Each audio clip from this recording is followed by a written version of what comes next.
జై శ్రీరామ్. శ్రీమాత్రే నమః. శ్రీ గురుభ్యో నమః. 2024 సంవత్సరం ఆగస్టు మాసంలో ఆగస్టు 4వ తారీఖు నుంచి ఆగస్టు 10వ తారీఖు వరకు ఈ వారం యొక్క వార ఫలితాలు ద్వాదశ రాశుల వాళ్ళకి, అలాగే ద్వాదశ లగ్నాల వాళ్ళకి. ఈ వారంలో గోచార గ్రహస్థితులు వృషభ రాశిలో గురుదేవుడు, అలాగే మంగళ సంచారం జరుగుతుంది. కర్కాటక రాశిలో సూర్యనారాయణమూర్తి సంచారము, సింహరాశిలో బుధదేవుడి సంచారం, శుక్రాచార్యుల వారి సంచారము. బుధదేవుడు ఈ వారం 6వ తారీఖు నుంచి, అంటే 4వ తారీఖు మొదలవుతుంది కదా ఈ వారం మనకి వేదిక్ డే ప్రకారం. 6వ తారీఖు నుంచి ఆయన వక్రగతిలోకి వెళ్తున్నారు. కన్యా రాశిలో కేతుదేవుని సంచారం ఉంది. వక్రించిన శనైశ్వరుడు కుంభరాశిలో సంచారము, అలాగే రాహుదేవుడు మీనరాశిలో సంచారము. ఈ గోచార గ్రహస్థితులలో ఏమన్నా ఒక విశిష్ట అంశం ఉందా, ఏమన్నా ఒక ప్రత్యేకత ఉందా అంటే అది డెఫినెట్గా బుధదేవుడు వక్రిస్తూ ఉన్నాడు. అది కూడా తన రాశికి 12వ రాశి అయిన సింహరాశిలో, అంటే కన్యారాశి బుధదేవుడు మిథున కన్యారాశులకు అధిపతి బుధ భగవానుడు. ఆయన ఒక రాశి నుంచి, అంటే కన్యారాశి నుంచి 1000 స్థానంలో ఆయన వక్రిస్తూ ఉన్నాడు. ఈ వారము గోచారంలో 2 గ్రహాలు వక్రగతిలో ఉన్నాయి. 6వ తారీఖు నుంచి బుధ భగవానుడు వక్రిస్తున్నాడు. ఆల్రెడీ శనీశ్వరుడు వక్రించే ఉన్నాడు. ఇదొక విశేషాంశము. ఇంకొకటి ఏంటంటే ఆయన శుక్రాచార్యుల వారితోటి కూడి వక్రిస్తూ ఉన్నారు. శుక్రబుధుల యోగం లక్ష్మీనారాయణ యోగము యాక్చువల్గా అయితే, బట్ ఆయన శుక్రాచార్యుల వారితోటి ఉండి వక్రించడము ద్వాదశ రాశుల వాళ్ళకి ఎలాంటి ఫలితాలను ఇస్తుంది, ఈ విషయాలు మనం తెలుసుకుందాము. అలాగే ఈ వారంలో ఇంకొక విషయం నేను చెప్పాలి.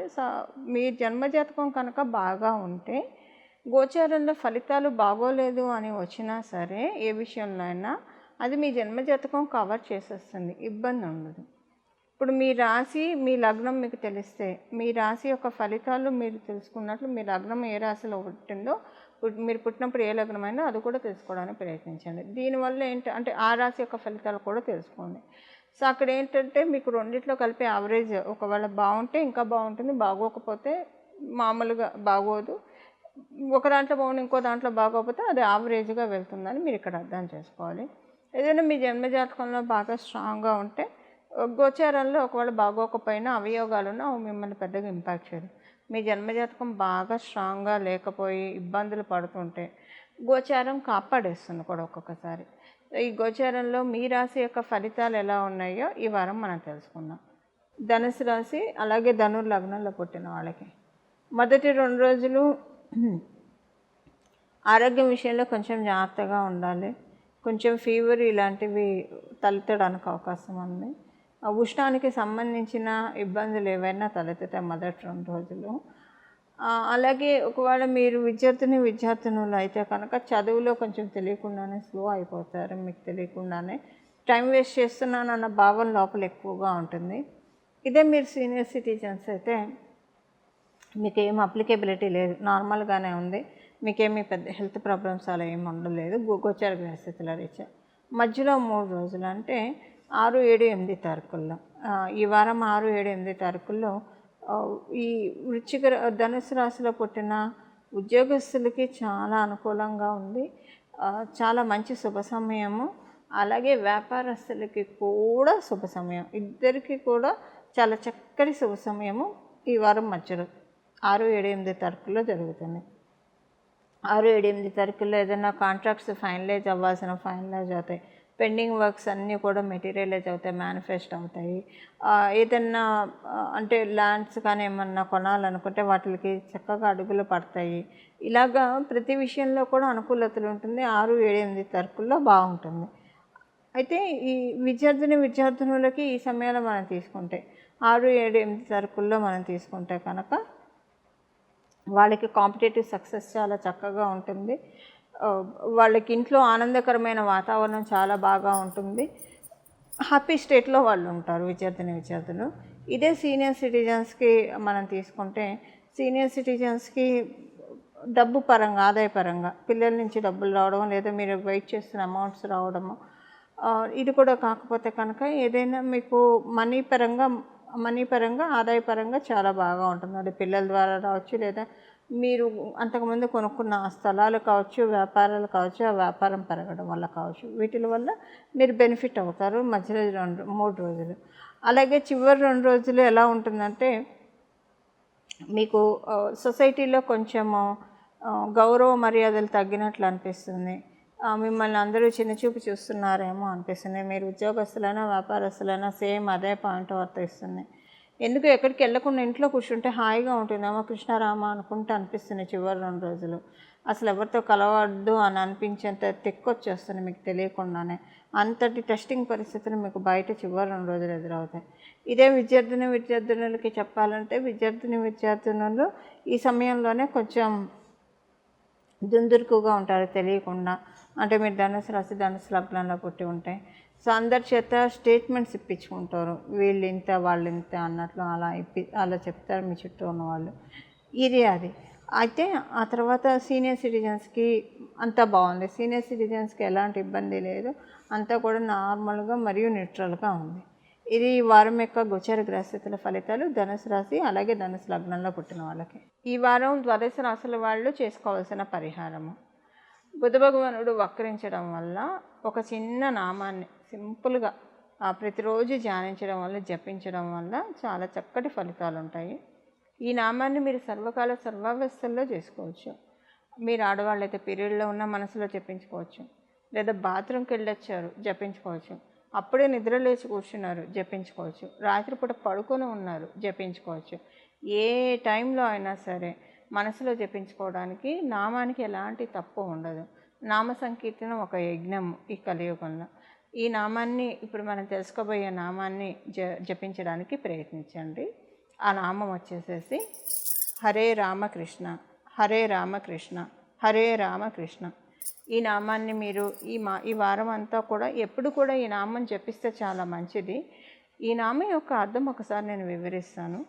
మన జన్మజాతకంలో లగ్నము, రాశి, అలాగే సూర్యుడు ఉన్న రాశి, ఈ 3 ఎవరికైతే బలంగా ఉంటాయో వాళ్ళకి ఉన్న యోగాలన్నీ కూడా వాళ్ళు అనుభవించగలుగుతారు. ఈ 3 ఒకటి పాడైపోయినా, లేదా ఈ 3 2 పాడైపోయినా, 3 3 పాడైపోయినా కొన్ని మనం అందుకోలేం. ఇది ఎలా ఉంటుందంటే కొంతమందికి వాళ్ళకి ఆస్తి ఉంటుంది, ఎక్కడో ఒక చోట ఆస్తి ఉంటుంది, కానీ ఒక్కనాడు కూడా పాపం దాన్ని అనుభవించరు. అది కబ్జాల్లోకి వెళ్ళిపోవడమో లేదా ఏదైనా ఇష్యూస్లో ఉండడమో ఇలాగా ఉంటుంది. ఉండి ఉపయోగం లేదు, లేకపోతే కనీసం మనశ్శాంతంగా ఉండేది లేదు అన్న బాధ ఒకటే ఉండేది. ఉండి అనుభవించలేకపోతున్నందువల్ల ఇంకా బాధ ఎక్కువగా ఉంది. అంటే ఇది జస్ట్ మీకు ఎగ్జాంపుల్కి అర్థం అవ్వడానికి మాత్రమే చెప్తున్నాను. సపోజ్ ఎవరికైనా షుగర్ ఉందనుకోండి, వాళ్ళ ఇంట్లో అసలు వాళ్ళకి కొనుక్కునే స్తోమత చాలా ఎక్కువగా ఉంటుంది, వాళ్ళ ఇంట్లో అన్ని స్వీట్స్ ఉంటాయి, కానీ తినగలరా చెప్పండి, తినలేరు. సో అంటే మీకు ఎగ్జాంపుల్గా అర్థం అవ్వడం కోసమే చెప్తున్నా. ఎప్పుడు ఇలాంటివి తటస్థిస్తాయి? లగ్నము, చంద్రబలము, సూర్యబలం, ఈ 3 ఎవరికైతే బ్యాలెన్స్డ్గా ఉండవో, ఎవరికైతే ఇంబ్యాలెన్స్గా ఉంటుందో వాళ్ళకి ప్రాబ్లమ్స్ వస్తాయి. అందుకని లగ్నాన్ని, చంద్రబలాన్ని, సూర్యబలాన్ని పెంపొందించుకోవాలి. అలా పెంపొందించుకోవాలంటే హరే రామ కృష్ణ ఈ నామం అత్యద్భుతంగా పనిచేస్తుంది. హరే అని జపించడం వల్ల మనకి లగ్న శుద్ధి కలుగుతుంది. రామ అని జపించడం వల్ల చంద్రబలం పెరుగుతుంది. రామ అని జపించడం వల్ల సూర్యబలం పెరుగుతుంది. అంటే సూర్యనారాయణమూర్తి ఏ రాసి ఉంటే ఆ రాశి బలోపేతం అవుతుంది. కృష్ణ అనడం వల్ల చంద్రబలం పెరుగుతుంది. లగ్నం సూర్యచంద్రుల బలం పెరగడం వల్ల జాతకంలో ఉన్న అన్ని యోగాలు మనకు అనుభవయోగ్యంలోకి వస్తాయి. అనుభవయోగ్యంలోకి రానివి ఎన్ని ఉంటే ఏం ఉపయోగము? ఇప్పుడు కొంతమంది చాలా డబ్బులు సంపాదించేస్తారు. వాళ్ళు 30 ఏళ్ళు వచ్చేప్పటికి లైఫ్లో ఒక తరం కాదు ఇంకో తరం కూడా సెటిల్ అవ్వడానికి కావాల్సినంత డబ్బు ఉంటుంది, కానీ మిడిల్ డ్రాప్ చేసేస్తారు వాళ్ళ లైఫ్ని పాపం. అప్పుడు ఉపయోగం ఏముంది చెప్పండి? అంత కష్టపడి సంపాదించుకొని పరుల పాలు, అంటే వాళ్ళే అనుకోండి, వీళ్ళైతే ఏం అనుభవించారు కదా. సో ఇప్పుడు ఇదంతా ఎందుకు చెప్తున్నానంటే ఈ నామము ఎంత పవర్ఫుల్లో మీకు అర్థం కావడానికి చెప్తున్నాను అంతే, అంతకుమించి వేరే ఏం లేదు. ఈ నామాన్ని ఇప్పుడు తెలిస్తే ఇంకా ఎక్కువ భక్తి శ్రద్ధలతో చేస్తారన్న ఉద్దేశంతో ఇది చెప్తున్నాను. హరే రామకృష్ణ అనే నామాన్ని జపించండి, చాలా చక్కటి సత్ఫలితాలు. దీనికి ఏ టైంలో అయినా జపించుకోవచ్చండి. మీరు ఏ పనులు చేస్తున్నా మీ పనులు ఆపుకోకుండా మీ పనులు చేసుకుంటే, ఇప్పుడు కంప్యూటర్లో వర్క్ చేస్తుంటారు, మైండ్ ఖాళీగా ఉంటుంది కదా, చక్కగా మనసులో ఆ నామాన్ని జపించుకుంటే మీ పనులు మీరు చేసుకోండి. ఎవరితోనో మాట్లాడేటప్పుడే మనకి నామజపానికి అవకాశం ఉండదు, మాట్లాడుతున్నప్పుడు మనం జపించలేం కాబట్టి. బాగా ప్రాక్టీస్ అయిపోయినప్పుడు మాట్లాడుతున్నా కూడా వాళ్ళకి లోపల ఇన్నర్ జపం జరుగుతూనే ఉంటుంది. అలా అందుకే వీలైనంత వరకు మౌనాన్ని పాటించమని మన పెద్దలు చెప్తూ ఉంటారు, సాధువులు అవే చెప్తూ ఉంటారు, మన ఋషులు కూడా అదే చెప్పారు. సో ఇన్నర్ జపం చేస్తూ ఉంటే చాలా మంచి ఫలితాలు వస్తాయి. అలా ఈ వారము హరే రామకృష్ణ అన్న నామాన్ని పట్టుకోవడం వల్ల ఈ వారం అనే కాదు, అన్ని రాబోయే రోజుల్లో కూడా చాలా సత్వరమైన ఫలితాలు మీకు వస్తాయి. చాలా మంచి ఫలితాలు వస్తాయి. అసలు ఈ నామాన్ని మీరు అసలు ఈ వారం అంతా ఛాన్ చేసి చూడండి. తర్వాత మీరే వదిలిపెట్టాలన్నా వదిలిపెట్టలేరు. అంతటి చక్కటి సత్ఫలితాన్ని నిస్సందేహంగా స్థితికారకుడైన శ్రీమన్నారాయణుడు, లక్ష్మీనారాయణుడు, జానకీ వల్లభుడు, రుక్మిణి సతుడు వీళ్ళందరూ కూడా మనకి చక్కగా ప్రసాదిస్తారు. ఇందులో ఏమాత్రం సందేహం లేదు. శ్రీవారి పాదాలని పట్టుకుందాం, మనందరం కూడా సన్మంగళాన్ని పొందుదాం. మంగళం. నమో భగవతే వాసుదేవాయ.